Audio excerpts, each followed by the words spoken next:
Velkommen til Triple M. Matematik med Mathias. Det er en skov. Det kan vi ikke bruge til noget. Der sprænges! Det var bedre. Nu til matematikken. Nu skal vi snakke om nogle ortogonale linjer. Jamen Mathias, hvad er ortogonale linjer? Det skal jeg fortælle dig, din bit for pul spørgejørn. Det er når to linjer, de står vinkelret på hinanden. Just like this. Nu har Mathias to linjer. Men Mathias han vil rigtig gerne navngive den for dig. Den deroppe, den kalder vi for store Q. Den hernede, den kalder vi så for store P. Hvad vil vi så gerne med vinklen, som vi ikke kender? Jo, nu ser du. Den kalder vi for store R. Så har vi det. 3 forskellige hjørner. Nu vil Mathias rigtig gerne lige trylle en lille streg frem for jer. Der kan du se, der kommer en lille streg mellem Q og P.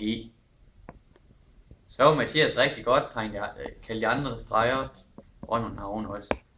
Den hernede, den kalder vi for lille Q. Den her, den kalder vi for lille P. Nu Mathias, gå lige trylle endnu en streg frem. Det gør jeg lige. Ja, så vi så kan se, nu er der en ny streg. Hvad Mathias rigtig gerne vil fortælle jer, det er deroppe, den nu vinkelret.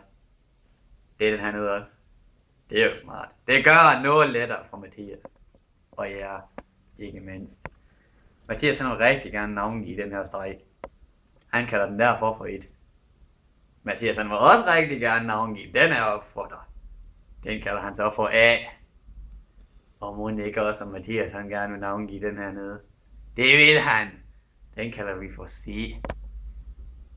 Men Mathias han har lige en lille ting, han godt fortælle dig. Den her vinkel,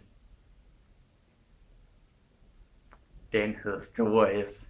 Nu Mathias, faktisk fortælle dig, at Q og P, de har en ligning. Linjen Q's ligning er Y lige med AX plus B.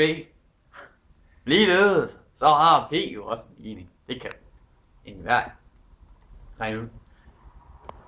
P's ligning er Y lige med CX plus D. Nu vil Mathias gerne finde hypotenusen for den store trekant.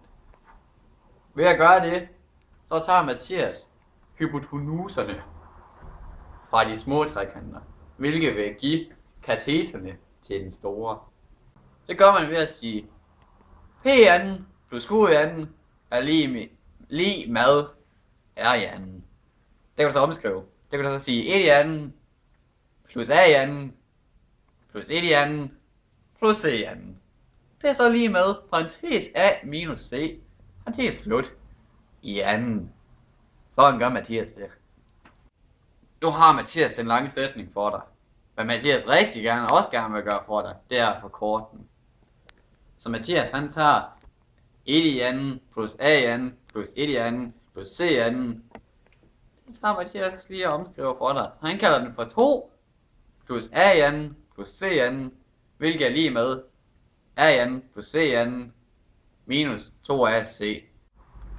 Da A i anden plus C i anden, de går ud med A i anden plus C i anden, så kan Mathias godt lige. Sådan der, så er de væk. Nu hedder den så 2 lige med minus 2AC.